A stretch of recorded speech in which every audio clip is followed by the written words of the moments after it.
आमर गोटे दाबी मुख्यमंत्री पदरु इस्तीफा दियंतु ममता बनर्जी। महिला डाक्तरों को दुष्कर्म और हत्या मामला पर पश्चिम बंगरे एबे आंदोलन तीव्र होबारे लागिछि। एहाकु नै एबे बेंगलर विरोधी दलर बीजेपी नेता शुभेन्दु अधिकारी बड़ दाबी करिसंती। से कहिसंती दाबी गोटे ममता बनर्जी मुख्यमंत्री पदरु इस्तीफा दियंतु। तेबे एहा मध्यरे मुख्यमंत्री ममता बनर्जी बड़ बयान सामना को आसीथिला, ଯେଉଁଥିରେ ସେ କିଛି ରାଜନୈତିକ ବ୍ୟକ୍ତି ବଙ୍ଗଳାରେ ଅଶାନ୍ତି ଓ ଅଶ୍ଳୀଳତା ସୃଷ୍ଟି କରିବାକୁ ଚାହୁଁଛନ୍ତି ବୋଲି କହିଥିଲେ।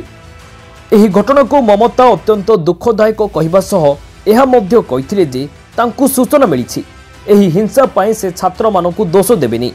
ବୁଧବାର ରାତିରେ ଡାକ୍ତରଖାନାରେ ଘଟିଥିବା ବିଶୃଙ୍ଖଳା ପାଇଁ ସେ ବାମ ଏବଂ ରାମଙ୍କୁ ଦାୟୀ କରି ପଶ୍ଚିମବଙ୍ଗର ଦୁଇ ବିରୋଧୀ ଦଳ ବିଜେପି ଏବଂ ବାମପନ୍ଥୀ ଦଳକୁ ପରୋକ୍ଷ ଭାବେ କଡ଼ା ଟାର୍ଗେଟ କରିଥିଲେ, जहाकु नहीं राजनैतिक माहौल सरगरम हेबारे लागिछि।